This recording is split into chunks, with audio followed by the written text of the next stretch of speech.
Hey guys, today I'm here to teach you guys about the Mevo software and also how to hook that up to your own computer or the campus own computer also. Um, so this tutorial is going to include the video portion of how to hook up the cameras to the computer and different things because there's a couple of steps that you need to take before you can hook up the cameras to your computer. The second step is going to be pretty much just how to use audio through the Mevo software and through the OBS software. Second, we're going to show you guys how to do certain things within the OBS software. So I'm going to be showing you guys a couple of options that you could potentially use for some of your events. So again, video, audio, OBS software. So starting off with the first thing, we're going to see how you pair uh, the camera, the Mevo camera, and kind of just the starting steps before doing anything. So here I have Mevo, Mevo 1 specifically. Most of the cameras are labeled already. We have Mevo 3, which is the original Mevo we used to live stream from. We also have Mevo 1 and 2, which are our newer Mevos. So these are the ones that we want to use in order to wirelessly connect to our software and things like that. So if you guys have read the beginner's guide, first thing you want to do is press on the power button that's in the back. And so if you just press on it, it'll show you the battery life to these cameras, but you won't be able to turn it on yet. So in order to turn it on, you want to press and hold. And so once you press and hold, you'll hear the sound. That sound basically indicates that the Mevo is on and it's currently loading to pretty much just pair to the software that you're going to use. So after that, you want to go. So as you see, currently it's green, basically indicating that it's ready to pair to the Mevo software. So here's our Mevo software. I'm currently on my iPad, not on my computer anymore. But what we want to do here is basically just make sure that everything is all right with the Mevo, not any Wi-Fi issues and things like that. So currently, since I'm at home, my Wi-Fi here is Pluto. And so here we can see that the Mevo is currently connected to Pluto. If it wasn't, we obviously would have to click on configure Mevo, and so it would pop up to a different tab, basically showing us all the different networks that are around currently in the Mevo, around the Mevo, sorry. So obviously it's connected to Pluto, things like that. An extra bit of information, the Mevo hotspot, which is the third option here in cellular data via iPad. The Mevo hotspot basically can be used if you are using the Ethernet adapter for the Mevo. So basically, this is the Mevo Ethernet adapter. So it's a USB-C to Ethernet and USB-C. Basically, connecting it directly from the Mevo from this end, and then hooking up the Ethernet Cat 5 or Cat 6 cable, and then the other USB-C here is for charging. So that's pretty much all that Mevo hotspot is for. So once you're done here, you want to select done, and then pretty much if your iPad is configured as well, you are ready to connect. A quick side note, you want to make sure that you are connected to the same Wi-Fi networks, pretty much.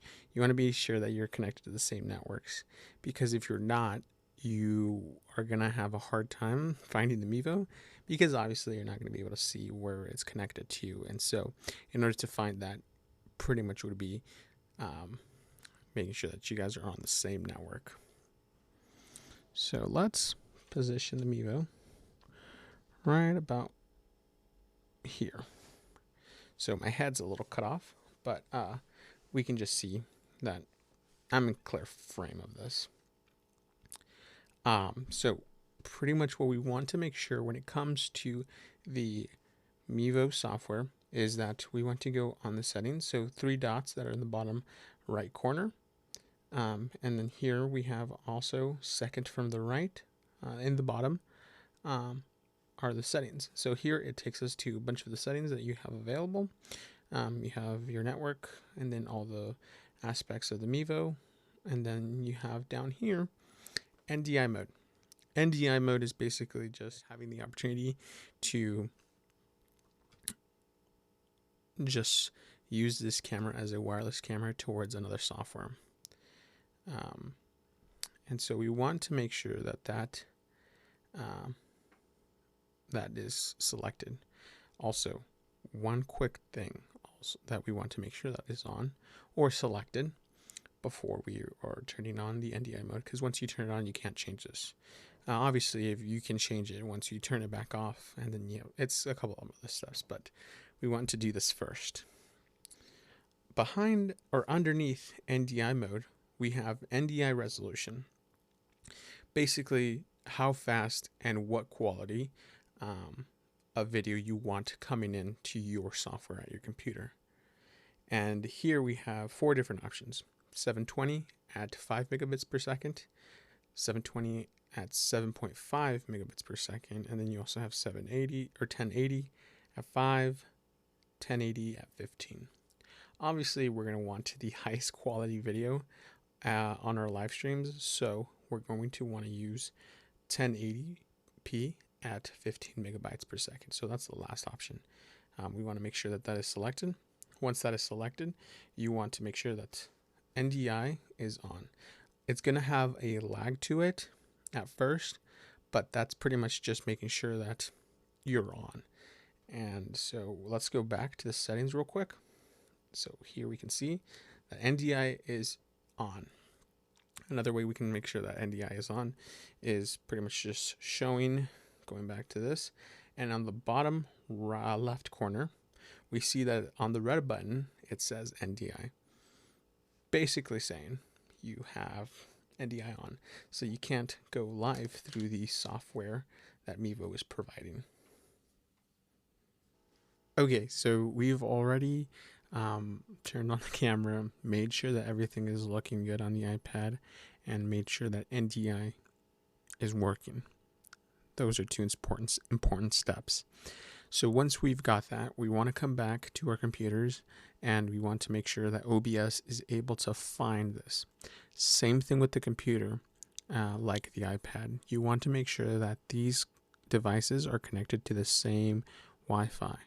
If you're connected to the wall-to-wall university Wi-Fi, you want to make sure that everything is connected to that Wi-Fi. So currently, my computer is connected to Pluto, like the Mevo currently, and my iPad. So one thing that we need to have on OBS before anything is the software itself. So here we have just a regular tab. And so what you want to do is on a Google search, you just want to select or search OBS. And it'll take you to this, basically explaining what OBS means, what it is, things like that. So you want to select the first link. If it's not an ad, it's just going to be Open Broadcaster Software, OBS. So here, it takes you directly to the OBS, whether you can download or anything. And so you're able to see you have 3 different platforms that you can download from, and that is Windows, Mac, and Linux. So you're able to download it from multiple devices. So currently we're on the Windows one, so we want to select that. And so here it'll take you to a different tab and then start the download. So currently I already have OBS, so I don't need to do any of that. Well, let's keep it and let's have it install. I don't know how far I can go, but we want to see how far. See. Okay, so it makes your computer go dark, basically just going through the firewall a couple of times, or just once, basically saying that OBS is okay to run on my computer without there being any danger to it. So here you can see that this is the installer for OBS. So you just want to select next, cancel. So I didn't get that far on the installer, but basically it's going to tell you the terms and conditions of the software. Not much to it. You also are going to select where you want this to be installed, things like that. You also are going to be able to tell. You're just going to be waiting for a little bit. It's not a very large software, so it's not going to take very long for you to keep it on your laptop. I keep getting a bunch of things. So yeah, that is the important part right now. So since I've already installed OBS, this is what OBS looks like. Pretty much, it's pretty simple. And we're going to go back to another Google tab. And so what you want to search up next is OBS NDI. And again, it's going to be the first thing that pops up. It's going to be OBS NDI New Tech NDI. So here I'll take you to a page from the OBS website. Basically, it's a plugin is what NDI is. Because this isn't available right off the bat. You need to download this in order for it to make sure that you have it on your software. It doesn't take much. Here you'll get it, be able to read a couple of things. And so once you're ready to download it, you're going to go to this tab right here. Click on it. It'll take you to GitHub, where you're going to download it from. So here are the different things that you can download. So here is the plugin for OBS. Depending on the interface that you're using this from, you want to download that one that you're using. So currently I'm not using Mac OS. I'm using Windows installer, or Windows, sorry. So I'm going to use the Windows installer. So again, just click on that. It's going to take you towards the same startup tab as OBS did at the beginning when you downloaded it. So you just want to click through a couple of things. Not a whole lot of big things happening there either. So just so you guys know. So that is pretty much it with the installation of software that you need for right now. So if we go back to OBS here, we're going to see a couple of things.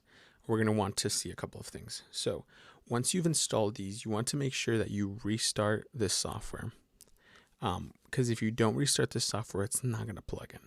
So you're going to want to shut it off, or shut the software off. And you're going to want to reopen it. So once you reopen it, you should be able to see the NDI in there. So where we would look for NDI is right here, where basically all of your different options are. And so clearly we see NDI source right here. And that's basically what we're going to want. So let's select NDI source. Here we're going to select just what we want to name it. Obviously I already have something named Mevo, but I'm going to show you how to do this. So let's select Mevo 1. That's what we're going to name it. So here it's going to take you to the properties tab, basically for this thing. What is it called? What do you want to do with it?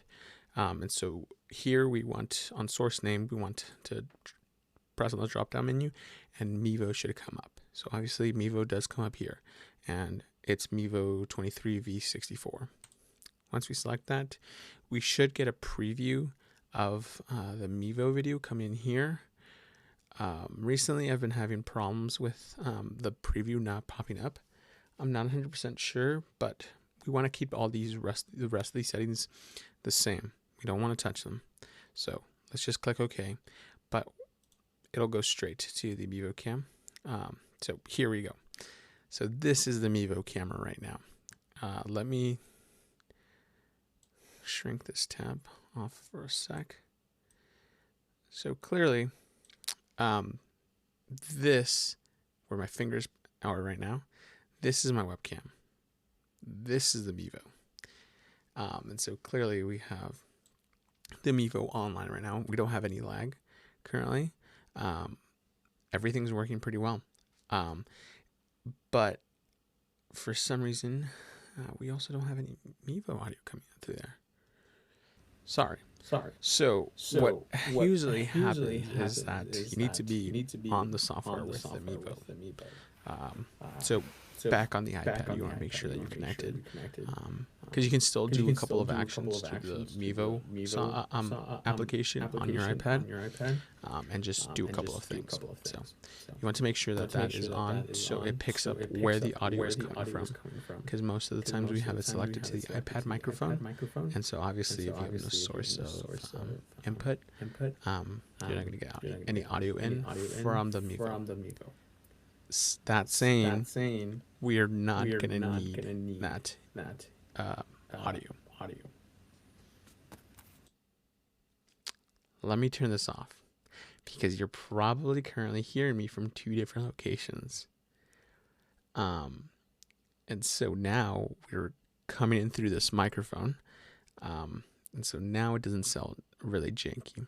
So again, you want to make sure that you do this, because if not, it's going to sound really weird and it just doesn't sound pretty at all. But yeah, so that is pretty much how to pair the Mevo with the OBS software, basically how to get it started. So yeah, that is, and if you want to pair more cameras, you can. You just can't name them the same thing, because you're going to forget. Okay, so the next portion of this video is going to be the audio aspect. So with the audio aspect, we're going to need a few things, not a whole lot. You're going to want to look for the iRig Pro. The iRig Pro is basically going to be our audio interface for the live stream. And so when we use the iRig Pro, it's a very easy interface. I love this thing. It's pretty simple. You have your top and bottom lights. Basically, the top light is indicating you have phantom power running through this. Bottom light is indicating how much, where are you in that scale of mixing. Basically, if it's yellow, you're getting pretty close. Red, you're clipping. And if it's flashing green, basically, you're good to go. You have audio coming in. But it doesn't really tell you how loud it's coming in through. So I like to go pretty close with the audio. But yeah, that is one thing actually. You want to make sure that whoever is behind the mixer for that day, that you guys come into agreement as to where you want to set the audio. I like to set the audio pretty low on going through this, because you still have control of the gain through here. So you're able to change just how high you can go. So it's a value of 1 to 10. Yeah, so I like to be able to control that. And depending on what point in time of the service or event is going to be loud. So for like when we're live streaming things like Circle Church, so during the music portion, it gets really, really loud, right? And so we have it pretty low. And so in order to have myself that control of when we're able to increase or decrease, I am on here, I'm pretty much at 0 for when the musicians are up, all singers are up. It's pretty much at 0 because it's really loud. But when the speaker goes up, like one of our pastors for Circle Church, I'm pretty much bringing it up a couple notches. So pretty much around 4 is where I'm taking it to. So it's pretty dark. You can't see the numbers quite well. Yeah, there you go. Okay, so those numbers are just, like I said, scale of 1 to 10. Pretty simple. But like I said also, it's really good if you have it coming in here pretty low, and you have control over whether you can turn up the gain or not. You have also a couple of other things that you have on here. Like I said, you have phantom power, and that's what that top light is for. And you also have your XLR input. You can't see it again for it being very dim. There's your XLR input. That is where your audio is going to come in through. So you want to make sure that you have something at your disposal for audio. Next, you want to use, or not want to use, but other things that you have available is MIDI. I'm not 100% sure. I've never used them. I don't know if we will ever use them, but you have those available. And here, right on my pinky, you have phantom power. You want to make sure that that is off unless you need it. And most of the time, you will not need it because you'll be running most of these things through a mixer. And obviously, through a mixer, you can deliver phantom power to that one thing. But for whatever scenario you ever just plug it in directly to this, and you need phantom power to that microphone, this will do the job. Next, you have audio here. Like you can plug in your earphones, your own earphones, to make sure what type of audio is coming in through here. You have also a gauge to measure how loud you can go in. And yeah, you have that available to your disposal whenever you like it. Now, this is where is the important part that we're also going to need, because this is how you're going to get your audio into here. So here, this is the input, that this big one right here on the top, that is your input. So you're going to need to find the wire on the iRig. That basically is this. So here is that cord that plugs into that iRig, and you're going to want it to be the USB-C, because we're going to want to hook this up to our computer and make sure that we have audio coming in. So it's a pretty simple plugin.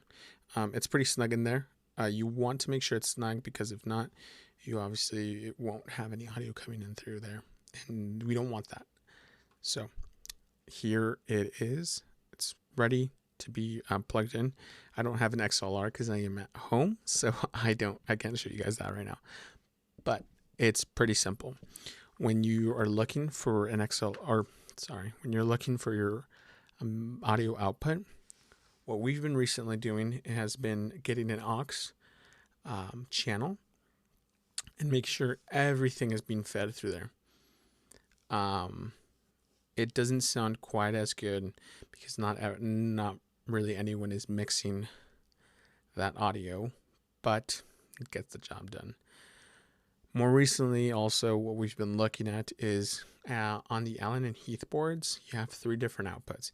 You have stereo, which is left and right, and then you also have mono. And so usually when we use speakers and it's in a different setting, we're going to use left and right. And so we are not using mono, which is also great because you can use all 3 at the same time if you wanted to. So that gives us the option of a third one, which is mono. And mono, you can connect that with a XLR directly to this iRig. And so, yeah, just grab an XLR, however long you are going to be at a station or something, and just hook it up there. And so once both ends are ready, we'll move on to the computer. But again, so this is going to go into your computer. I will come back on this same video and show you guys what happens when this is connected to your video, and we'll be able to see just what it does. So pretty much now we left off on where the USB-C goes, or the USB input. Pretty much where you want to put that in is basically anywhere in your computer, wherever it fits, as long as you have an input for it. Because if you don't, obviously you're not going to get any audio coming in through your computer. So once we're done with that and connected, XLR is connected to the mixer and everything, you want to go to the OBS software. So as you can see here, we've already kind of came up here, and we've already looked at that there is already some audio coming in. So we want to make sure where this audio, so the audio here for my source, where my sources are coming from, is we want to make sure that it's iRig Pro. So where we check that is right here, where it says microphone, iRig Pro. So that obviously is iRig Pro. That's what we're using currently. But we want to make sure that it's like that. And so if we click on that, it's a drop-down menu. And you can see you have multiple different options from this. So obviously we want to check this every time. If you open it and close it, you want to check this. So obviously, iRig Pro, no other source. So that's been checked off. So that's pretty much the end for just all of that audio coming in. Cool. So we've already gone through how to set up the cameras with the OBS software. We've also learned how to hook up the audio to OBS and anything and where to hook it up to. And so now we've gone down to the last portion, basically just what are the quirks and features of OBS. And like I stated earlier, OBS is a really good software. Reason being is because it's free, and we like free. The next thing that I wanted to say about this software is that it's very user friendly. You obviously have to do some digging at times when you want to look for something, and I've definitely already digged a couple of times and seen what this software is capable of. And so to kind of just speed up that progress for you guys, I'm going to show you a couple of things that we can do possibly with the OBS software. So here, when we go back on OBS, we're able to see kind of here are my sources, and you guys have seen all these sources. This is the Mevo cam. Currently that's off. I didn't turn on the camera. This is the screen. You also have the mic audio coming in, and then my webcam. So those are obviously basic 4 options that you have. But one of the things is that, like I was saying earlier, is that you can have multiple audio inputs from different cameras. So obviously I had an input for this camera, let alone the microphone. So let's unhide all of them, because that's what I hide them specifically as long as I know that they're muted. As you can see here, as long as I know that they're muted, I don't need it. So what I want to do, we want to go in the settings that's right next to the mute button. We want to hide that there. This is the desktop audio. If we have any audio coming in through, like if we play like a YouTube video, you're able to see the audio coming in through here. Obviously for these purposes, I don't need that audio. You guys don't need that audio. But if you ever do need it, I can come back here, unhide that, unmute that, and just go from there. So we want to do the same as the last one and hide that one. Boom, it's gone. And so the only thing we have left is this microphone. And so let me adjust this real quick. So pretty much the only reason that you would want more than one microphone or one of the audios in OBS would be as if you have other audio coming in through somewhere else, and you need to make sure that it's coming in clear. It's the only reason you'd have them up. But obviously I'm only using this mic. I don't need anything else. So that's one of them, audio mixers. It's pretty cool. Next is we have this thing called studio mode. And so currently I'm not in studio mode. I just have this one screen on OBS, and that's it. So once I click on something, like if I click on scene 3, it goes directly there. I have no other, what's it called? Like preview to myself. But you can change that with studio mode. So if you go on studio mode, you can see the preview from this end. So how do I see this without making you guys go crazy. So here we have clearly stated preview. This is program. This right here on the right is currently what's live, and it's going to be live all the time. You can, and you also have these middle buttons, which are just transitions. So if this is scene 3 on my bottom bars right here. This is scene 2. I just want to transition. Here we go. There is my transition. And so obviously if you were able to tell from this video that there was a clear transition between the program to preview and preview to program. So it'll go like that. So if I want to change it to something else, obviously it'll go to that thing on preview. And then once you're ready, just click transition. One thing that I saw that might be of use, focus, would be the actual little fader right here. I think the only reason why this would be useful is if you really want to slowly transition to something. So here you can see that I can transition.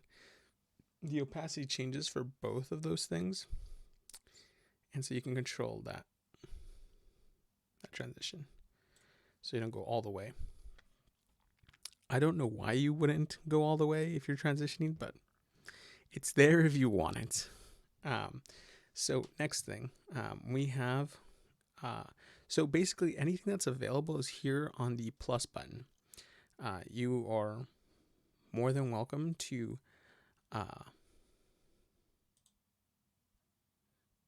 there we go. Okay. You are more than welcome to just explore yourself as well. If you have any questions at any time, you guys can reach out to me at all times. You know, it might take me a while to get back to you, or it might not. Just depends on how busy I am in the week. So here we go on the plus button for where the sources is. This will specifically just go to these things that you have available. So if we have more audio, more than just one audio, obviously we can select this one and do the same thing that we did with the iRig. Just select where you want the audio to come from. We have browser. Browser, you can select that and you can create a new one, and it'll select a specific browser or URL for so if you want like a specific YouTube video, it could play that YouTube video live from YouTube without you having to transition to a tab and then you just like wait for it. And so it's just kind of something cool you could do. Let me get rid of this real quickly. Yes, I want to remove this. Awesome. So we're back to normal. Let's go back to the plus. You have color sources. So color sources is basically just like a little shape that you can do. You can change its color, things like that. So let's click OK. There we go. So we got a basic shape. We got a rectangle. Obviously it is white currently, but I can change that. I can change it to whatever color I want. Currently now it's red. I can also change it to blue if I wanted to. Boom, here we go. And so you are able to kind of change it. As you can see, if I click on one of the corners, it kind of blows up proportionally altogether. And so if you don't want to do that, what I've noticed, instead of doing this on any of the sides as well, because it does the same thing, is that you want to click shift. So shift lets you break that and lets you move it also, or not just move it, but lets you break the proportions. But once you don't hold down shift, it'll go back to its original size. And so you pretty much just lost that shape that you had already. So you want to make sure that you know what you're doing and make sure that you do everything, you double check everything before you make that action. So yeah, that's one of the things that you have at your disposal. Displayed capture. Basically what I'm doing here. It's nothing new. You just select what display you have on here and just kind of go from there. You also have image. This is really helpful in the sense that I like to do bottom thirds. And the bottom thirds would be useful in the scenario like we live stream Vespers, and we like to, since it's a university event, I personally like to make sure that we have the Walla Walla University logo on there. And so let me find that real quickly. It is in my work.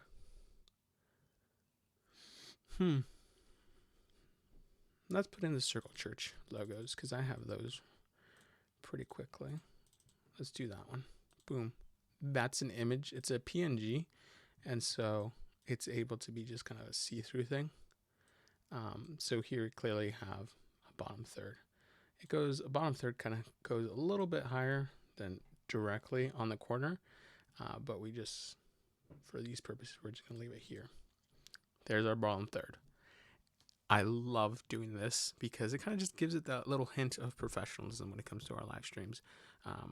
Any other company would do this as well, so why not us? But again, it's all to your preferences.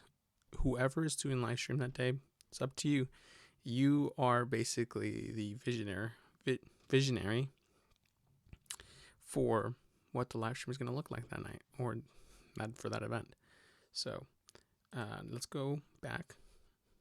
I've never touched image slideshow, and so I just assume that it's multiple files that just kind of go back and forth, just like a slideshow. So let me look for some pictures. Here are some pictures. These are just project pictures. So yeah, same thing here. Like I said, it's just a simple slideshow. We want to resize this to fit our needs. Here we are. There's our slideshow.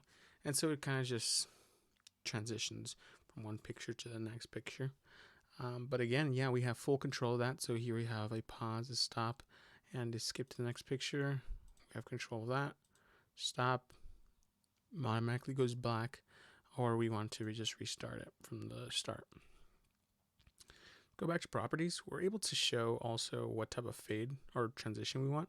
If we want to swipe, we want a slide. Looks pretty similar, but they're definitely different in their own ways. If you have an eye for it. So fade is pretty much the one I like to use. Let's see what else. You can select whether it's a loop, if it's hidden, hide when the slideshow is done, pretty much just go black, or randomize the images rather than just keep them in the order that you imported them from. And that's pretty much all we have here. Visibility behavior, stop when not visible, restart when visible. Yeah. So that's another thing that we have available to us at all times. Media source. So media sources comes really good. Comes to our benefit when we are asked, hey, can we play this video during the live stream? And when we use the Mevo software, we all the time can say, no, I'm sorry, it's not possible. And it kind of sucked because we didn't have that capability. But once we discovered that OBS gave us that possibility, it's such an amazing thing that it adds to our live stream. So I jumped to the occasion when they told me that when I saw that you can do this, and I was like, okay, let's see what we can do. So let's go find a video real quickly. Obviously, I have some videos from just this tutorial, so I can just play one probably. So currently, I don't want it to go higher than I am. So, yeah. I just realized because, yeah, I forgot that audio was coming at the same time as I was speaking. So, stop this. Next thing that we're able to do is NDI. Showed you guys how to use that. Scenes. So This one comes in super helpful when you have multiple things happening, like multiple different scenes, but you want to use the same format as one scene. You just have one tiny little thing that you want to edit. And so here we have, let's add some scenes, scene 4. Let's go back. So as you can see, I have added a couple scenes.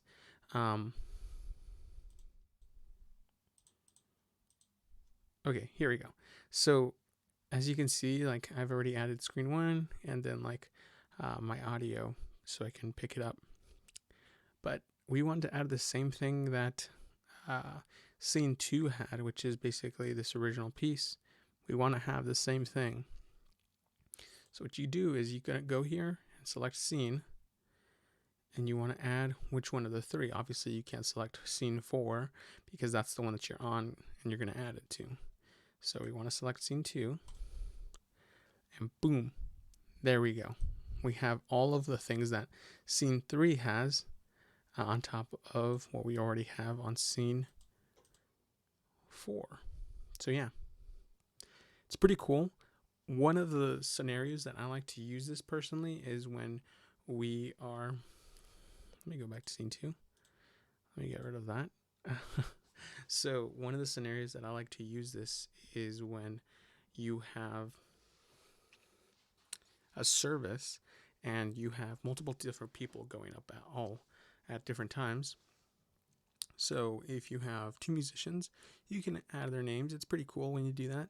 So for example, we have like Jake Langford, who will go up and I'll write his name up like, hey, this is Jake Langford. And you can write that here, like in the box or something. Or you have like Albert Handel or Chaplin, who sometimes speaks at events. And so you can transition for multiple things and change nothing in that scene besides the text. So that's when it comes, the scenes, the adding the scenes is really helpful.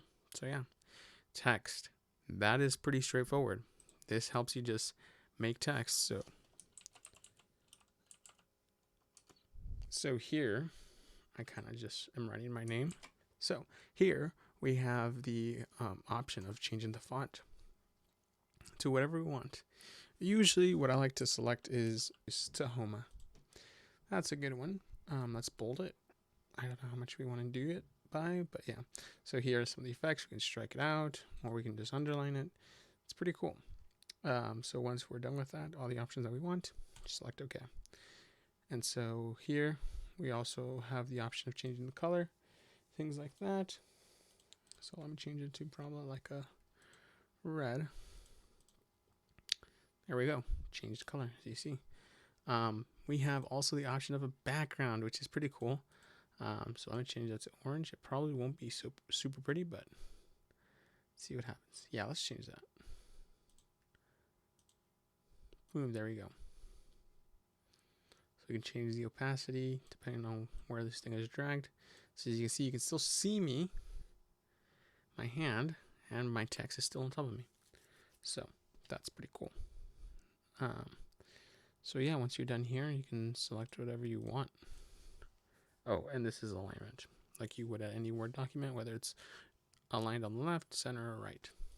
I like to go on left, so yeah, you're able to do just all these things with it, and it's awesome. I like using it at all times. You have these options, pretty cool. One thing I have noticed though is, which is kind of annoying, for the text background, you don't have that available on Mac OS, which is what we run OBS at Campus Sound.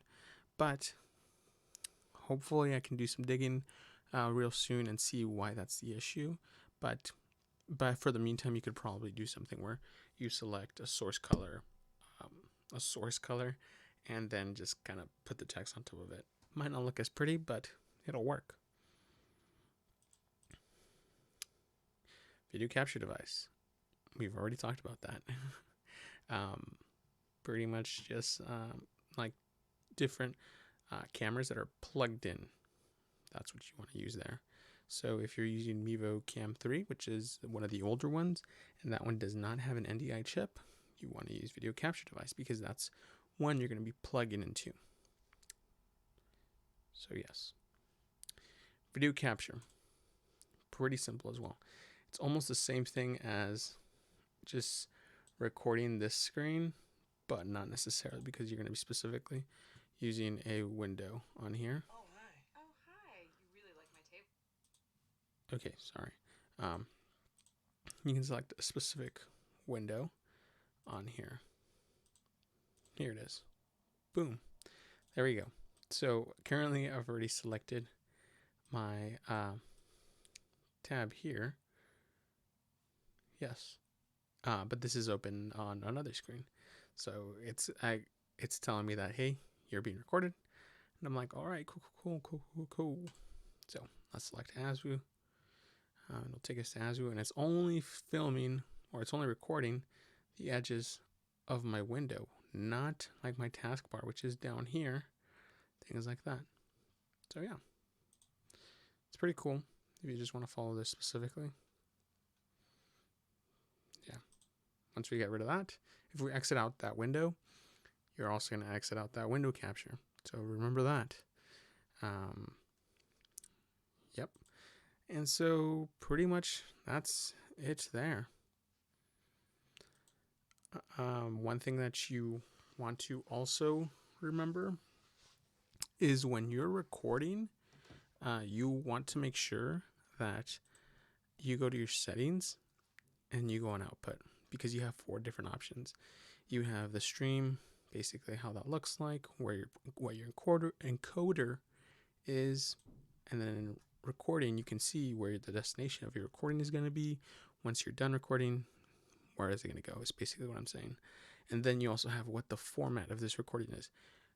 By default, it's MKV or something like that, but we want to use MP4, which is basically a universal format for all computers.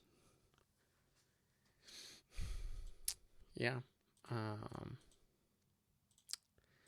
that is pretty much it for OBS. Hopefully, you guys have been able to keep along with everything I've explained in this tutorial. If you have any questions at any point, don't be afraid to reaching out to me. I'm around all the time, so just let me know. I will reach out, do my best to help you out, and let you guys know what we're capable of at Campus Sound to just record live events,